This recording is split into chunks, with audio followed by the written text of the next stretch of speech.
価値なんてねえからどうぜ無毒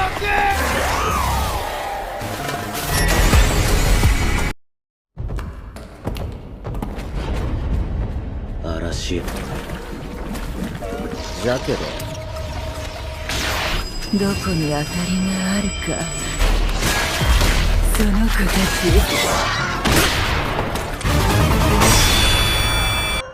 おったわ。Setelah Rudo dijatuhkan ke jurang neraka karena difitnah telah membunuh ayah tirinya. Sekarang Rudo harus menyelamatkan diri sebab di dasar jurang banyak sekali monster yang bermunculan. Rudo sendiri tak tahu harus pergi kemana, karena yang dia bisa lakukan sekarang hanya berlari. Sial bagi Rudo karena monster ini menghentikan lajunya, untungnya Rudo berhasil menghindari serangan monster tersebut.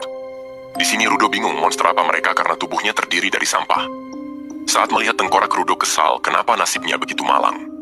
Akibat serangan monster Rudo harus terjatuh dari tumpukan sampah.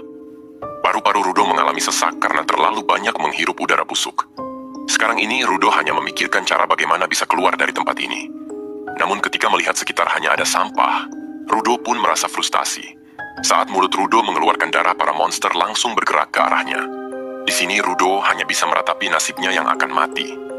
Namun ketika mengingat Recto yang meninggal Rudo mendapatkan buff dalam tubuhnya, Rudo akan mau mati dulu sebelum membalas kematian ayahnya. Lalu orang-orang yang menyebutnya kriminal dan menjatuhkannya kemari. Rudo akan menghajar habis-habis orang di permukaan sebelum mati. Saat itu ada seseorang yang memantau Rudo dari kejauhan. Rudo sendiri berusaha melawan meski paru-parunya mulai digerogoti. Rudo juga bilang kalau bau mereka lebih busuk daripada kentut Resto. Di sini Rudo benar-benar dihajar habis-habisan sama para monster. Meski begitu, Rudo tetap berusaha melawan balik. Entah apa yang terjadi, tiba-tiba senjata yang dipakai Rudo mengeluarkan cahaya merah. Serangan Rudo pun berhasil menghancurkan monster tersebut. Ketika Rudo berpikir semuanya telah berakhir, tak disangka dari belakang Rudo malah muncul monster yang lebih besar. Dengan hentakannya saja Rudo sudah bisa terlempar sangat jauh. Saat Rudo membuka matanya, dia melihat sosok aneh di atasnya. Ketika Rudo bingung siapa dia, tubuh Rudo malah ditendang begitu saja. Namun setelah itu, orang tadi memberikan masker agar Rudo bisa bernafas. Di sini Rudo langsung memberikan pertanyaan yang sangat banyak ke orang tadi. Pria ini pun menyuruh Rudo agar diam dan jangan berisik. Meski sudah diminta diam, namun Rudo masih saja melontarkan banyak pertanyaan. Pria ini pun meminta Rudo tetap diam dengan suara lirih. Namun Rudo yang tak bisa mendengarnya tetap saja nyerocos. Kesal sulit dinasehati, pri ini pun marah sambil bilang kalau semua sampah ini akibat kalian tengkai jin bodoh. Parahnya lagi monster tadi sekarang mengetahui lokasi mereka sebab mereka itu buta. Para monster di sini tak bisa dikalahkan sama senjata biasa. Monster ini hanya mendeteksi suara, tapi Rudo malah teriak dasar tolol, kata pria ini.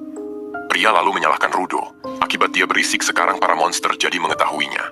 Saat itu payung yang dibawa sama pria ini tiba-tiba mengalami perubahan. Karena sudah ketahuan mau bagaimana lagi, pria ini akan melawan monster ini.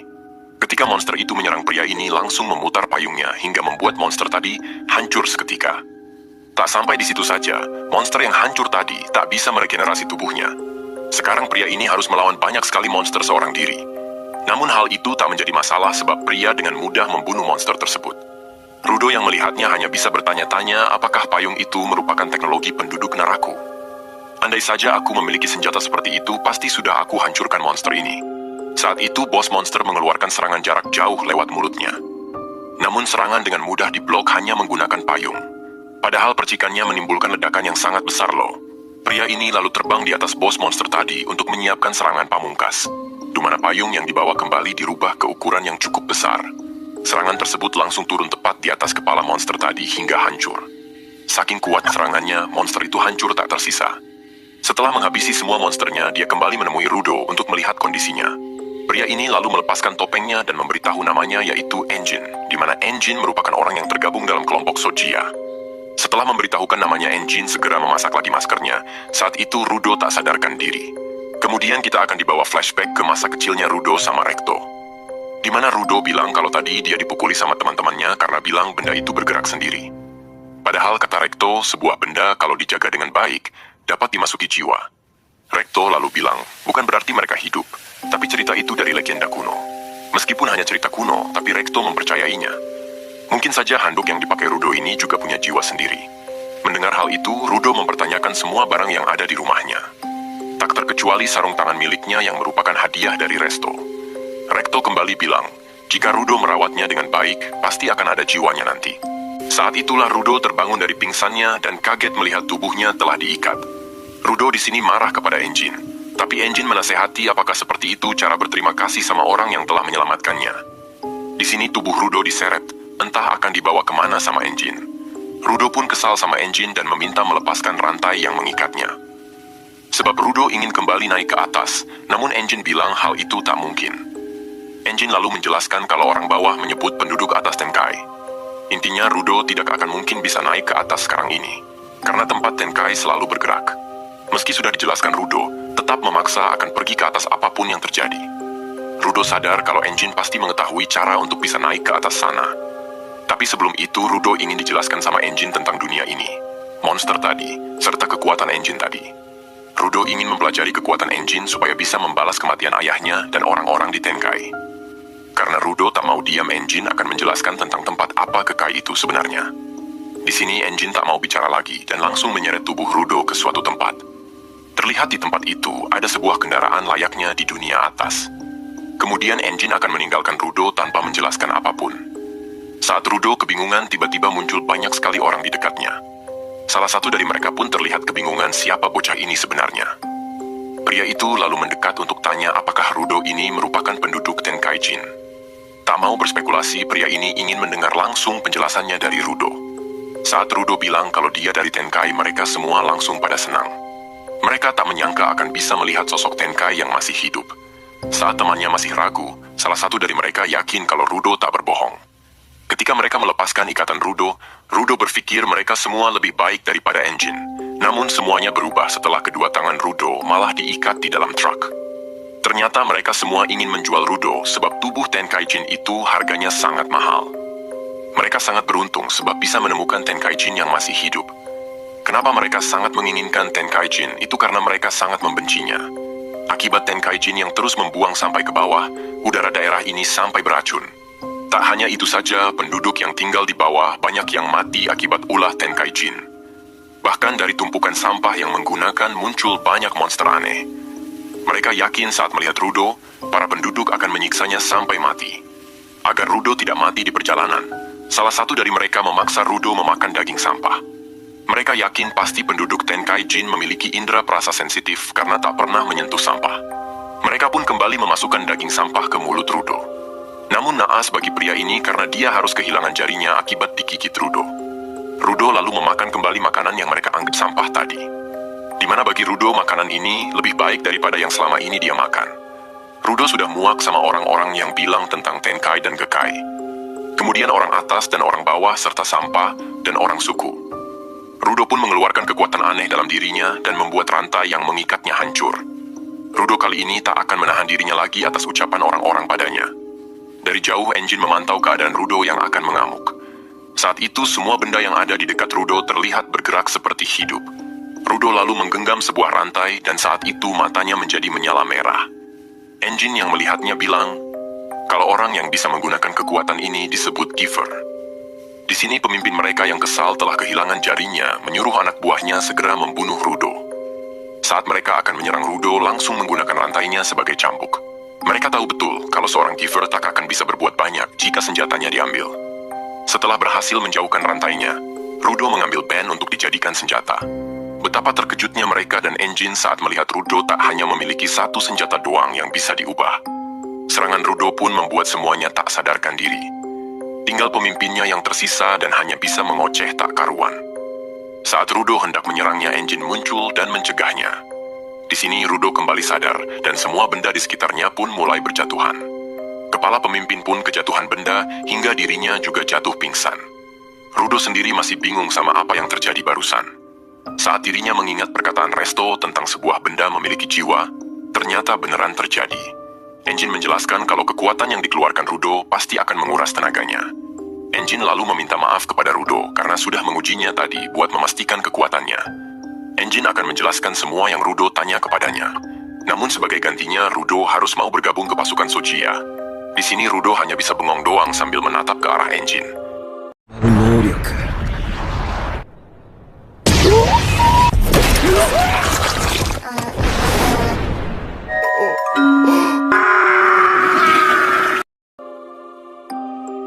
episode 3, Engine mengabari rekan setimnya yang berada di kota mati.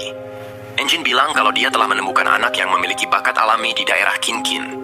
Dan Engine juga memaksa anak tersebut buat gabung ke organisasi Sojia. Engine sendiri sedang membawa Rudo ke klinik untuk memeriksakan kondisinya. Dokter yang menanganinya bilang, Rudo masih beruntung bisa hidup. Andai saja Rudo menghirup gas beracun di daerah Kinkin, lebih lama lagi pasti nyawanya tak akan tertolong. Dokter ini juga menasehati Rudo supaya berterima kasih kepada Engine yang sudah membawanya kemari. Setelah selesai pemeriksaan, mereka diminta segera pergi dan tak lupa membayar. Rudo lalu mengucapkan terima kasih kepada Engine karena sudah menolongnya. Namun Rudo bilang kalau dia tak ada waktu buat gabung organisasi Sojia. Rudo ingin informasi tentang kekuatan dirinya agar bisa membalas pembunuh ayahnya. Rudo mengatakan kalau semua informasi di daerah ini tidaklah gratis. Apalagi Rudo adalah orang Tenkaijin yang sangat dibenci masyarakat di sini. Lebih baik Rudo diam dan ikuti saja dirinya. Sebelum Engine membawa Rudo ke tempat organisasinya, Rudo dibelikan makan terlebih dahulu sebab Engine tahu pasti dia kelaparan habis muntah banyak karena makan sampah. Rudo yang melihat di sekitar tak menyangka kalau di Gekai ternyata ada tempat seperti ini. Dipikir semuanya adalah sampah. Setelah Engine mengetahui nama Rudo, dirinya akan memberitahu bagaimana cara hidup di Gekai. Di Gekai tidak hanya sampah yang menumpuk tapi juga emosi, di mana masyarakat Gekai menyebutnya shinen. Kadang emosi tersebut bisa menimbulkan berbagai akibat. Salah satunya yaitu terbentuknya monster yang tadi menyerang Rudo di Kinkin. Mereka akan menyerang manusia begitu melihatnya. Biasanya monster itu diam di tempat. Namun ada juga yang sampai masuk ke pemukiman. Monster tersebut tak bisa dikalahkan hanya dengan senjata biasa. Mereka hanya bisa dihancurkan dengan senjata yang mereka sebut Jinki. Di mana Jinki bisa didapatkan lewat benda yang paling kita sukai dan dirawat penuh kasih sayang, maka benda tersebut akan memiliki jiwanya sendiri. Perlu diketahui jika tak semua orang memiliki kekuatan Jinki, bisa dibilang Rudo dan Engine adalah yang bisa. Organisasi Sojia dibentuk untuk mengalahkan para monster yang muncul demi melindungi kota. Namun organisasi kami kekurangan orang, makanya Engine memaksa Rudo buat bisa gabung ke Sojia. Rudo lalu tanya, apakah Engine tahu caranya naik ke atas tempat tinggal Tenkaijin? Engine bilang kalau dia tak tahu. Namun bosnya mungkin tahu, sebab dia orang yang berpengetahuan.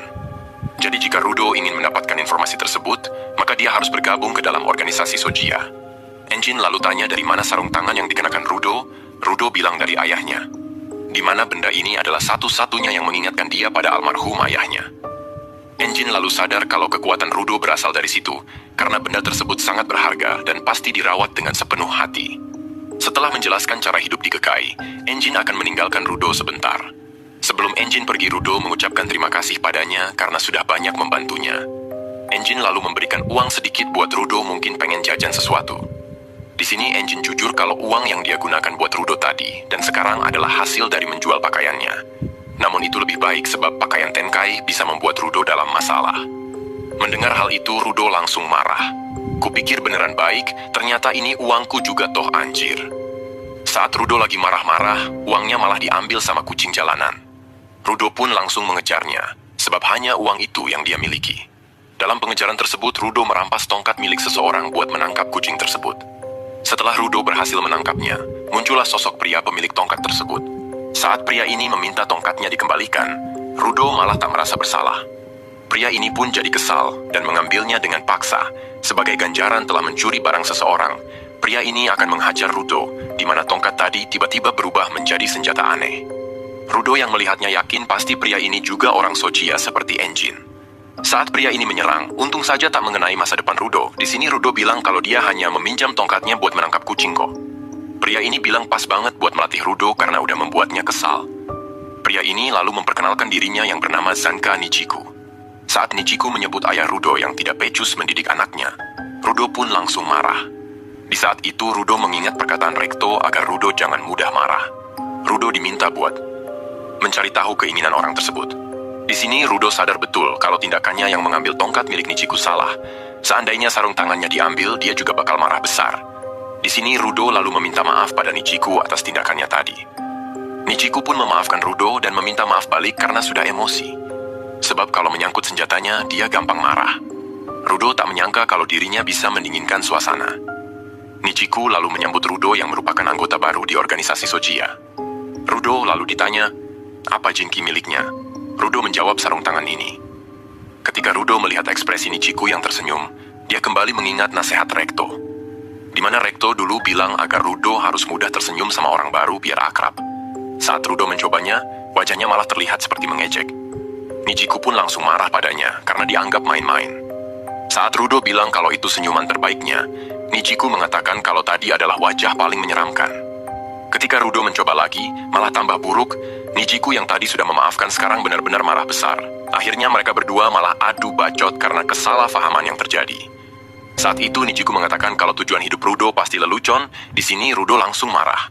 Jangan asal ngomong kalau tak tahu apapun. Nijiku yakin kalau mereka berdua ini tak bakalan cocok jadi rekan kerja. Saat Rudo mengambil sesuatu untuk dijadikan senjata, Nijiku kaget.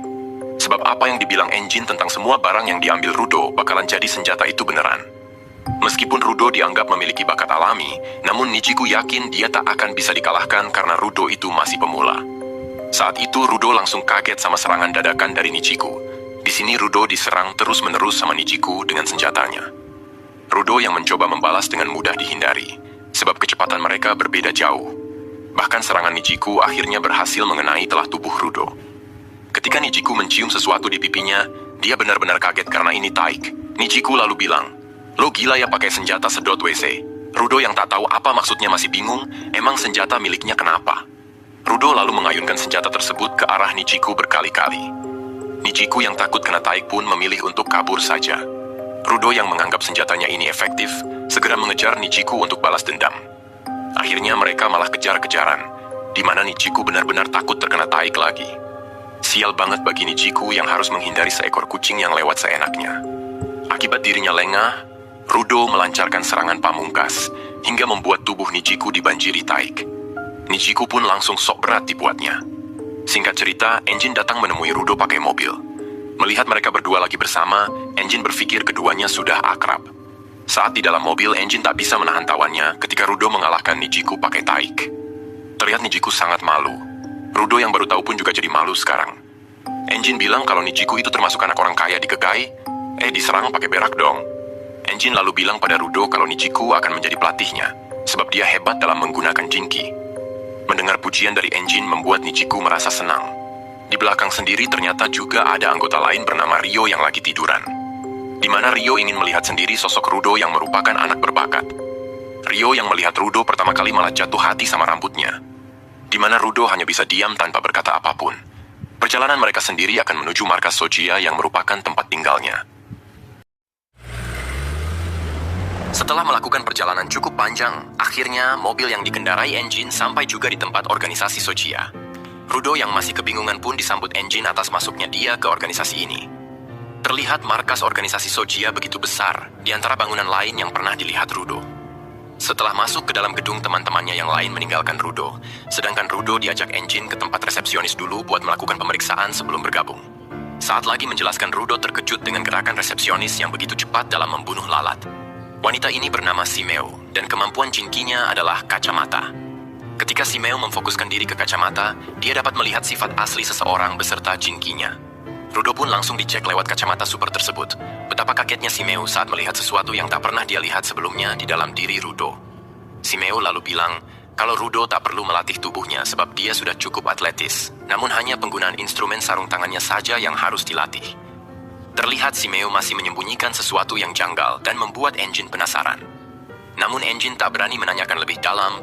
Dia akan menemui bos buat mengenalkan Rudo. Saat Enjin meninggalkan Shimeo, terlihat sikap Shimeo berubah tak seperti di awal tadi.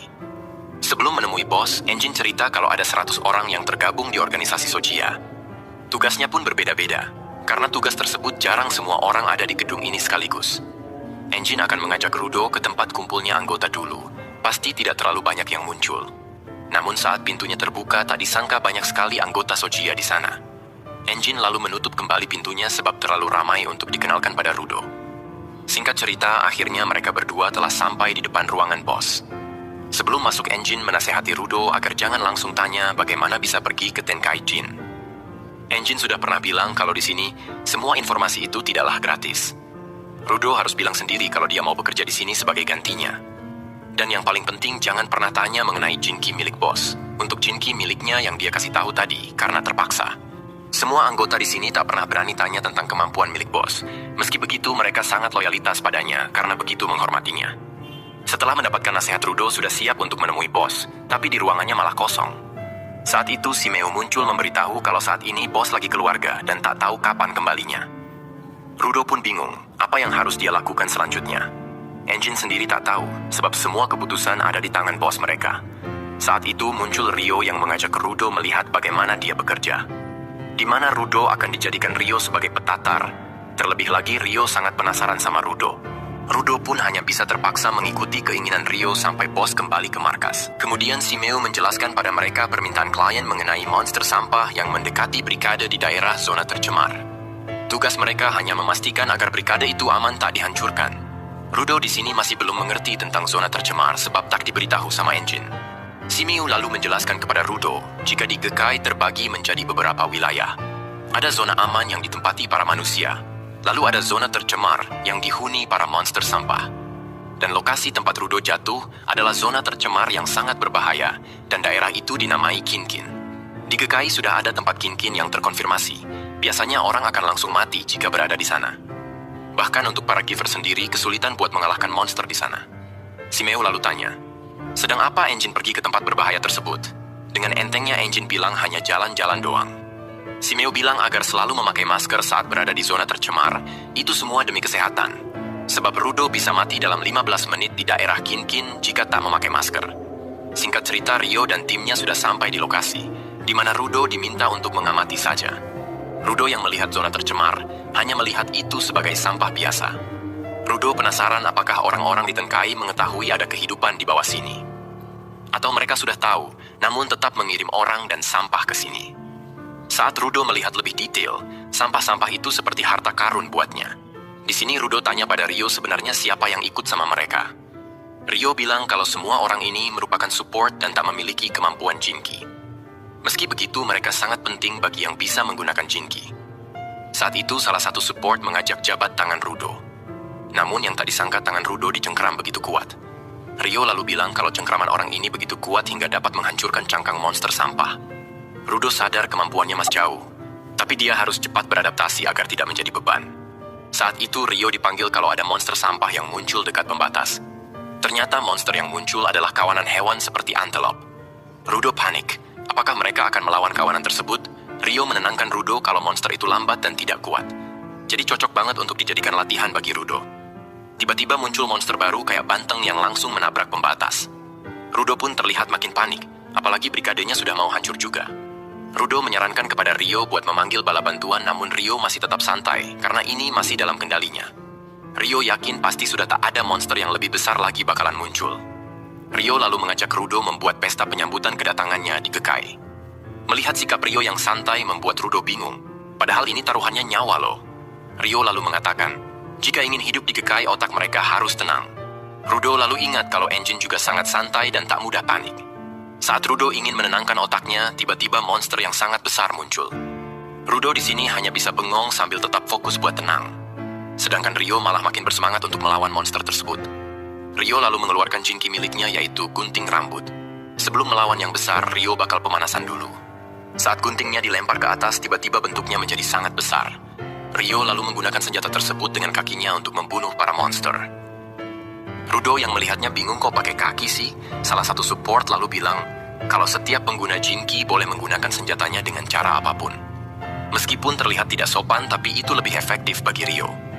Rudo juga diminta agar selalu waspada meskipun tugasnya hanya mengamati. Tiba-tiba dari arah belakang ada monster yang menyerang Rudo. Untungnya salah satu support berhasil menyelamatkannya. Tak hanya itu saja, monster itu juga dilempar ke Ryo untuk dicincang dengan guntingnya. Melihat para support beraksi, Rudo dibuat kagum. Meski mereka tak bisa membunuh monster, tapi mereka bisa melumpuhkan dan memberikannya pada giver. Rudo di sini benar-benar mengamati situasi yang bisa membuatnya lebih kuat nantinya. Setelah para kroco telah habis, sekarang tinggal bos monsternya saja. Kali ini para support tak akan bisa membantu banyak, di mana mereka akan mengamankan lokasi sekitar saja. Saat itu salah satu support terjatuh, akibat masih ada monster banteng yang berhasil selamat. Saat banteng itu mau menyerang, untungnya Rudo dengan cepat menolongnya. Di sini Rudo akan membuktikan dirinya kalau bergabungnya dia tidak untuk menjadi beban. Saat senjata yang digunakan Rudo berubah, dia benar-benar kaget. Namun Rudo terlihat kebingungan bagaimana cara untuk menggunakan senjata ini. Saat itu muncul Ryo yang datang membantu dan memuji Rudo karena dapat melindungi seseorang. Pemimpin support pun mengucapkan, Terima kasih atas bantuan Rudo dan Rio. Rio lalu ditanya, apakah bos monsternya sudah dikalahkan? Rio bilang belum, padahal dia sudah memotong tubuhnya.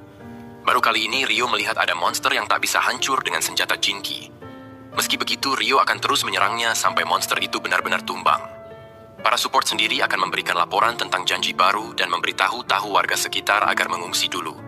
Rio sendiri kembali melompat ke tubuh bos monster, di mana kali ini Rio akan memotong bagian rambut monster ini. Saat semua rambutnya telah rontok, Rio menemukan sesuatu yang aneh di dalam kepala monster ini. Bos monster sendiri kembali meregenerasi tubuhnya, karena kesal Hanju ini malah menyerang ke berbagai arah tanpa terprediksi. Akibat serangan tersebut, Rudo yang bengong malah terjatuh di tanah yang mengalami retak. Rudo bingung kenapa dia tak bisa menggunakan kekuatannya dan malah menjadi beban gini. Untungnya saja pemimpin support datang buat menyelamatkan Rudo.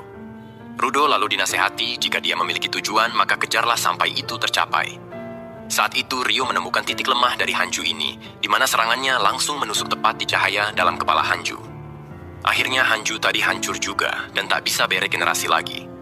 Rio lalu menunjukkan benda yang menjadi letak kelemahan Hanju tersebut, di mana pemimpin support kaget, bagaimana bisa adalah senjata Jinki di dalam tubuh Hanju. Di tempat lain terlihat pria yang kemarin dihajar Rudo telah siuman dari pingsannya. Pria ini pun bingung di mana dia sekarang. Saat itu ada seorang pria yang tanya di mana Tenkaijin itu sekarang. Setelah kejadian kemarin, di markas Sojiya terlihat Nichiku baru bangun dari tidur. Ketika dia pergi ke tempat makan, tak disangka suasananya begitu ramai. Saat Nichiku bilang kalau ini terlalu pagi untuk ramai-ramai, Rio mengatakan, ini udah malah dasar tukang molor. Rio menjelaskan kalau pesta ini dibuat untuk perayaan buat Rudo selamat datang di Kekai. Namun orang yang mendapatkan perayaan malah tak bersemangat. Rio bilang kalau itu disebabkan Jinki miliknya rusak di pertempuran kemarin. Nichiku lalu tanya katanya, Rio kemarin bertemu sama Hanju aneh. Rio lalu cerita kalau Hanju yang kemarin dia hadapi tak seperti biasanya, di mana dalam inti Hanju tersebut ada sebuah Jinki yang menggerakkan. Karena Rio tak tahu harus berbuat apa, dia menyerahkan masalah itu kepada orang yang lebih mengerti, sedangkan dia memilih makan-makan. Rio juga mengatakan kalau Engine dan Shimeo akan datang ke sini setelah urusannya selesai. Di sisi lain, Rido masih merenungi nasibnya yang tak berguna. Saat itu, anggota support yang kemarin melakukan misi bersamanya mengajaknya ngobrol. Anggota itu pun mengenalkan dirinya yang bernama Chris Robion. Chris mengatakan kalau Rudo telah bekerja keras, namun Rudo menganggap dia tak melakukan apa-apa. Padahal kemarin Rudo telah menyelamatkan nyawa Follow, seorang pendukung muda berkacamata. Rudo pun bilang kalau kemarin dia malah selalu diselamatkan Rio dan Chris. Rudo jadi ingat saat tinggal di Tengkai, dia selalu lepas kendala dan Rekto yang selalu melindunginya. Padahal Rudo ingin membalas orang-orang di Tengkai Jin, tapi dirinya tak berbeda di waktu dulu. Chris lalu memberi tanggapan kalau dia dan teman-teman supportnya selalu diremehkan. Bahkan ada anggota baru yang merupakan giver juga menganggap mereka beban. Namun berbeda sama Rudo yang percaya dan tak menganggap mereka beban. Chris lalu cerita tentang Follow yang lagi membuat senjata untuk membunuh Hanju, sebab para support tak bisa mengalahkan Hanju tanpa senjata Jinki. Follow pun bekerja keras agar para support tak diremehkan lagi nantinya. Chris lalu menasihati Rudo agar jangan peduli sama omongan orang, tetap fokus sama tujuan awalnya. Chris yakin Rudo akan menjadi lebih baik lagi nantinya, apalagi dia masih muda. Saat Rudo tertancap sama ucapan Chris, tiba-tiba muncul Engine yang mabuk. Engine lalu tanya, kenapa Rudo masih belum makan apapun padahal ini kan pesta buatnya? Chris lalu mengajak Rudo untuk gabung bersama teman-teman barunya dan makan sepuasnya. Terlihat Rudo begitu senang mendapatkan kehangatan yang tak pernah dia rasakan sebelumnya. Lagi enak-enaknya makan, ada salah satu anggota yang akan membuat grafiti di tembok. Engine lalu bilang kalau dia adalah Gob, orang yang tidak pernah menyimpang dari tujuannya. Tindakan Gob ini sebenarnya membuat yang lain risih, namun Gob tetap tak peduli. Engine lalu bilang jangan gambar pakai kotoran seperti yang sudah-sudah ya. Gob sendiri tak bisa janji untuk itu. Terlihat grafiti yang dibuat Gob hampir selesai. Semua orang pun pada senang melihatnya termasuk Rudo. Di tempat lain, pria yang kemarin hendak menjual Rudo sedang disiksa sama seseorang untuk diminta keterangan tentang Rudo. Pria ini pun sampai memohon ampunan atas nyawanya. Saat itu mulutnya langsung ditarik pakai pisau, di mana orang yang melakukannya sangat senang mendapatkan informasi mengenai Rudo. Apalagi Rudo adalah seorang giver. Shimeo sendiri terlihat kembali ke tempat kerjanya setelah ikutan pesta.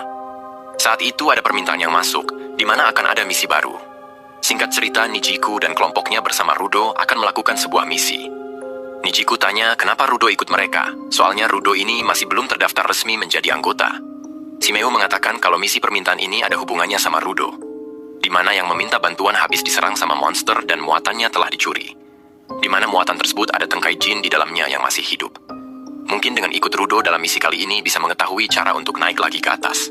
Chris lalu bilang kepada Rudo kalau dia tak diwajibkan untuk ikutan, tapi kalau memang mau nggak apa-apa. Rudo sebenarnya ingin menolak sebab dia takut menjadi beban lagi. Namun dia juga ingin mendapatkan informasi agar bisa naik lagi ke tengkai jin. Jadi Rudo memutuskan ikutan. Setelah mendapat jawaban Rudo, si Meo bilang, sebenarnya misi ini akan diserahkan pada Engine tapi dia lagi ada urusan. Engine melemparkan misi tersebut kepada Nijiku karena dia percaya Nijiku bisa diandalkan. Mendengar kalau Engine mempercayakan misi ini membuat Nijiku jadi senang. Setibanya di lokasi, Nijiku meminta semua anggota untuk melakukan yang terbaik. Dalam perjalanan, Rudo tanya pada Chris kenapa tak membawa senjata. Chris bertarung pakai tangan kosong, namun buat jaga-jaga dia membawa pisau kecil. Volo lalu memberitahu Rudo kalau Chris membawa jimat, di mana dia selalu berdoa sebelum melakukan misi agar semua orang kembali dengan selamat. Chris lalu menunjukkan jimat miliknya sambil bilang, tak salah dong berdoa juga. Saat itu muncul wanita aneh di belakang mereka yang ternyata adalah orang yang mengirim permintaan. Rudo lalu tanya, apakah benar ada tengkai jin yang masih hidup? Wanita ini pun cerita saat dia lagi jalan membawa barang, dia menemukan tengkai jin yang pingsan. Wanita ini pun membawanya, tapi dalam perjalanan muncul Hanju yang merebut barang dan tengkai jin darinya. Rudo lalu tanya, apakah dia mau menjual tengkai jin seperti orang lain? Wanita ini mengelak kalau dia tak akan melakukan itu, dia hanya tertarik saja sama tengkai jin. Setelah mendengar ceritanya, mereka dipandu ke tempat Hanju itu sembunyi. Di sini Nijiku merasa aneh. Seharusnya Hanju akan langsung menyerang saat melihat manusia. Semenjak kedatangan Rudo, banyak sekali kejadian aneh yang muncul akhir-akhir ini.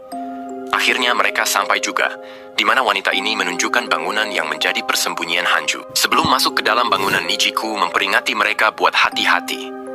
Ketika masuk ke dalam, mereka melihat seseorang yang duduk di depan mereka. Wanita ini pun langsung mendorong Rudo hingga membuat mereka semua jadi kebingungan. Saat itu mereka melihat tengkai jin lebih dekat yang ternyata itu hanyalah boneka. Tiba-tiba lantai yang mereka injak berubah menjadi lembek dan mereka pun akan jatuh. Semua kelompok yang dipimpin sama Nijiku pun akhirnya terjebak di dasar bangunan. Chris pun tanya sebenarnya apa yang sudah terjadi. Terus mana tengkai jinnya? Wanita itu pun bilang tengkai jin giver dan tubuhnya tiba-tiba berubah menjadi lumpur. Ternyata mereka telah kena jebak, di mana Nijiku sudah menyadarinya. Saat itu muncul dua orang dari dalam kegelapan yang membawa lentera ungu. Ternyata kedua orang tersebut dari kelompok Arashia yang meminta agar Rudo diserahkan. Rudo lalu dijelaskan sama Chris kalau kelompok Arashia itu bisa dibilang bandit, di mana mereka selalu mencuri dan merampok harta milik seseorang. Namun akhir-akhir ini mereka melakukan eksperimen yang entah apa itu. Mereka sendiri sangat berbahaya sebab semua anggotanya adalah giver. Chris selaku ketua support meminta 3 bawahannya untuk membukakan jalan kabur. Sedangkan dirinya dan Volo akan berusaha melindungi Rudo. Chris pun meminta maaf kepada Nijiku tak bisa membantu dan menyerahkan mereka padanya. Nijiku pun tak memiliki pilihan lain sebab ini sudah menjadi tugasnya. Mereka semua pun pergi secepat mungkin untuk menyelamatkan Rudo agar tidak diambil kelompok Arashia. Rudo sendiri terlihat kesal, kenapa lagi-lagi dirinya menjadi beban. Nijiku yang menghadapi kelompok Arashia tak menyangka kalau identitas Rudo cepat diketahui. Nijiku yakin pasti jika mereka menjual Rudo, maka mereka bisa menghabiskan hidup dengan foya-foya. Namun mereka bilang, kalau Rudo Tam akan dijual, melainkan mereka ingin tahu lebih banyak tentang tengkai jin. Mereka ingin tahu bagaimana cara Rudo bisa selamat melewati perbatasan. Setelah mendengar cerita mereka, Nijiku tak peduli. Intinya mereka hanya ingin Rudo. Berarti di sini tak akan ada Hanju yang harus Nijiku lawan. Anggota Arashia perempuan pun langsung mengeluarkan kemampuannya dalam membuat manusia lumpur. Nijiku pun menyadari kalau wanita yang menuntun mereka juga dari kekuatannya, serta jebakan tadi juga ulahnya. Saat itulah Nijiku menggunakan Jinki miliknya, di mana boneka lumpur ini tak dianggapnya musuh berat.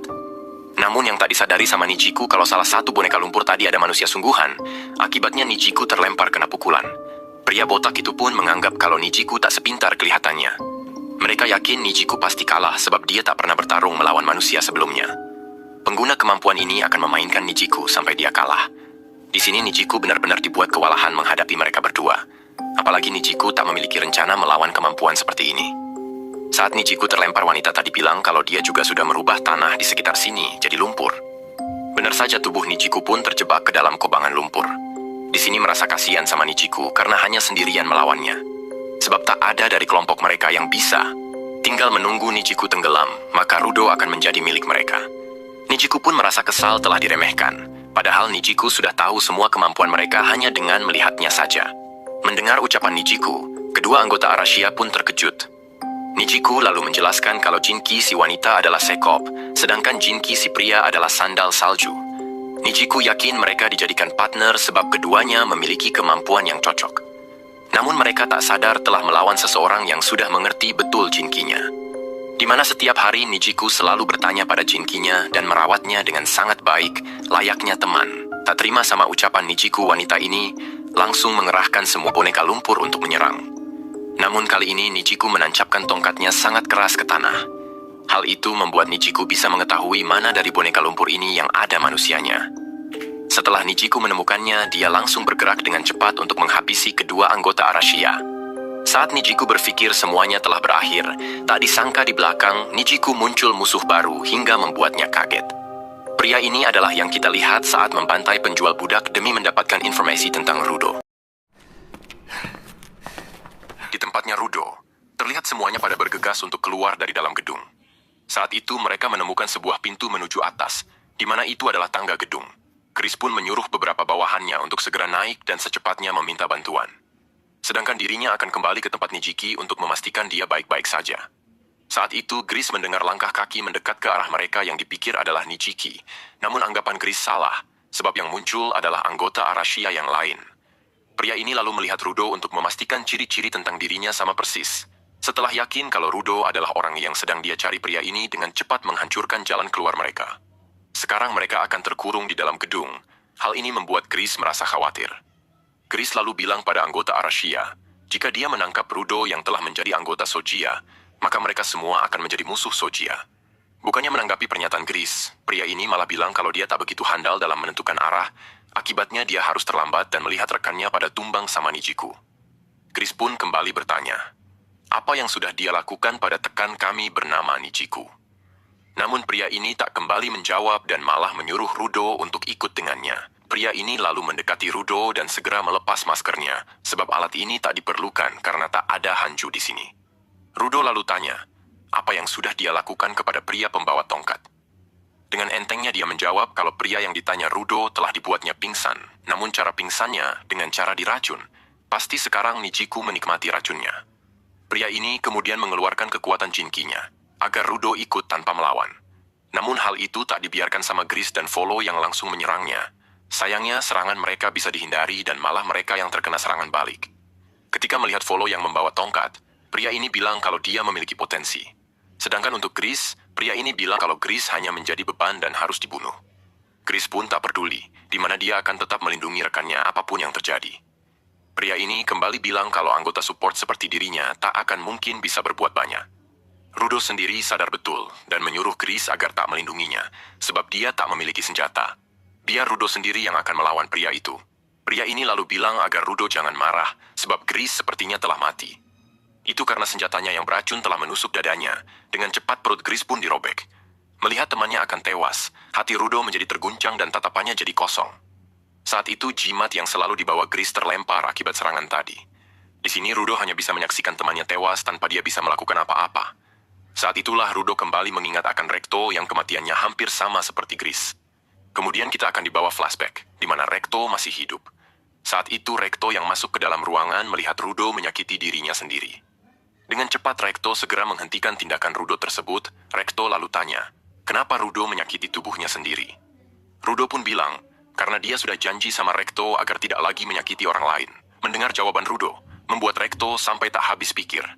Rekto berpikir setelah rasa sakit di tangannya mereda Rudo bakal lebih baik. Rekto lalu tanya, apa alasan Rudo melakukan tindakan ini semua? Rudo pun bilang, kalau dia tak memiliki alasan apapun. Namun di dalam dirinya selalu ada amarah yang tak bisa dia kontrol. Jika Rekto tanya, amarah itu muncul kenapa, dia tak bisa menjelaskan. Di sini Rekto mengerti pasti amarah yang ada di dalam diri Rudo akibat dia telah dibuang orang tuanya. Akibat perasaan yang begitu menyedihkan, dalam diri Rudo muncul amarah dan dia belum bisa mengatasinya. Setelah Rekto merawat luka Rudo, dia akan membawa keluar untuk jalan-jalan. Rekto yakin kenapa hati Rudo kosong, pasti karena dia belum menemukan hal yang dia sukai. Hari ini Rekto akan mengajak Rudo mengalami berbagai hal hingga dia menemukan kesukaannya. Setelah Rudo menemukan hal yang dia sukai, maka hati Rudo yang kosong akan terisi. Di sini Rudo hanya bisa bingung tanpa tahu harus menanggapinya seperti apa. Singkat cerita, Rekto membawa Rudo ke sebuah perpustakaan. Mungkin Rudo suka membaca. Karena tak berhasil, Rekto kemudian mengajak Rudo buat main sepak bola. Ketika malam tiba, Rekto juga mengajarinya dalam memasak makanan. Setelah melakukan berbagai hal di hari pertama, Rekto merasa tak ada yang benar-benar cocok sama Rudo. Meski begitu, Rekto tak menyerah, di mana masih banyak hari untuk Rudo mencoba hal baru.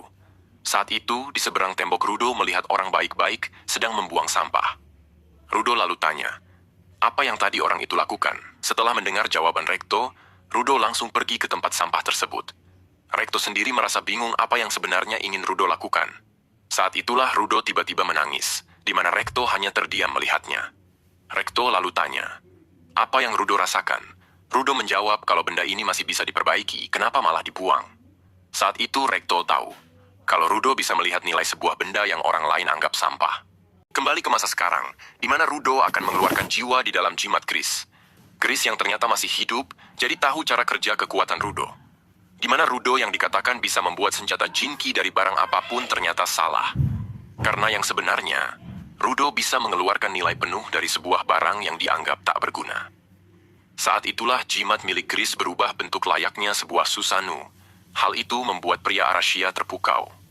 Karena sangat tertarik, pria ini tanya pada Rudo kekuatan apa yang bisa dilakukan Jinkinya. Di sisi lain, Volo segera membantu Gris yang sedang mengalami sekarat. Di sini Rudo kembali mengingat perkataan Gris saat di markas Sogia, di mana perkataan Gris telah membuat Rudo mengingat tentang apa kesukaannya. Jika saja Gris tidak menasehatinya, maka dia akan masih membabi buta tanpa menghasilkan apapun. Rudo lalu bilang pada musuhnya, kalau dia akan membenarkan sesuatu yang dia injak-injak, setelah itu Rudo akan menghajarnya. Mendengar ucapan Rudo, pria ini jadi makin tertarik untuk dulu dengannya. Sebelum bertarung, pria ini mengenalkan namanya yang bernama Jabber. Rudo juga memberitahu namanya kepada Jabber. Hal itu membuat Jabber makin bersemangat. Di sisi lain, Volo terus menekan luka Gris untuk menghentikan pendarahannya namun gagal. Gris sendiri tak mempermasalahkan kondisinya, yang penting Rudo selamat. Setelah Gris melihatnya sendiri, dia yakin alasan Rudo tak bisa mengeluarkan Jinkinya karena banyak emosi, putus asa, serta amarah yang menghalangi tujuan utamanya. Di sini Jabber terus menyerang Rudo, namun Rudo selalu bisa menghindari serangannya. Di sini Jabber merasa kesal, sebab Rudo hanya menghindari serangannya tanpa melawan balik. Jabber juga merasa kesal, karena Rudo selalu memanggilnya brengsek dan bukan namanya. Jabber yang terus saja menyerang Rudo jadi kebingungan sendiri kenapa semua serangannya tak pernah kena. Rudo lalu bilang kalau Jinkinya ini adalah jimat Gris, agar semuanya bisa pulang dengan selamat. Secara tidak langsung, Jinki milik Rudo ini akan melindungi tubuhnya yang merupakan pertahanan terbaik. Jabber yang mendengarnya pun mengakui hal itu, tapi buat apa jika Jinkinya tak bisa dibuat menyerang? Rudo lalu mengingatkan Jabber kalau selama dia menyerang, dia tak bergerak sedikit pun dari tempatnya. Secara tidak langsung, Rudo tahu betul pergerakan Jabber. Mendengar hal itu, Jabber pun menjadi kesal dan akan kembali menyerang. Namun kali ini tubuh Jabber langsung dihentikan sama Rudo. Meski Jinki Rudo ini tak bisa untuk menyerang, namun dia akan menghajar Jabber seperti yang dilakukan Gris biasanya. Sekarang Rudo akan menemani Jabber bermain hingga dia tak akan bisa bergerak lagi. Bukannya merasa terintimidasi, Jabber malah makin tertantang sama ucapan Rudo barusan. Meskipun gerakan Jabber akan selalu diketahui sama Jinki Rudo, namun dia tak pernah berhenti mencoba. Rudo sendiri terus mengajar Jabber setelah menghentikan gerakannya. Kali ini Jabber mengecoh dulu dan dengan menghancurkan bangunan di sekitarnya agar pandangan Jinki Rudo terhalang. Namun usaha Jabber masih tak membuahkan hasil sebab gerakan mata Jinki Rudo begitu cepat. Alhasil Rudo kembali menghantamkan pukulannya ke tubuh Jabber. Meskipun usahanya selalu gagal, namun Jabber tak pernah menyerah untuk mencoba lagi dan lagi. Hal itu membuatnya jadi tak berdaya karena babak belur dihajar Rudo. Hingga pada akhirnya tubuh Jabber tak kuat lagi untuk berdiri. Jabber pun merasa senang karena sudah lama dia tak pernah dihajar seperti ini. Setelah melakukan berbagai percobaan, Jabber menemukan cara kerja Jinkinya Rudo, di mana Jinki Rudo bisa mendeteksi niat jahat yang diarahkan kepadanya. Namun jika benda itu tak memiliki niat jahat, maka Jinki miliknya Rudo tak akan bisa mendeteksi. Jabber lalu bilang, kalau cakar kanan miliknya memiliki racun saraf yang kuat. Setelah itu Jabber langsung menancapkan cakarnya ke tubuhnya sendiri. Meskipun rasanya sangat sakit, namun hal ini bisa membuat tubuhnya bergerak membabi buta tanpa kesadaran. Jabber ingin tahu, apakah Jinki miliknya Rudo bisa mendeteksi serangannya setelah ini. Setelah mengatakan itu, Jabber pun pingsan. Rudo sendiri terlihat kebingungan. Tiba-tiba Jabber kembali bangun tanpa memiliki kesadaran dan langsung menyerang ke segala arah.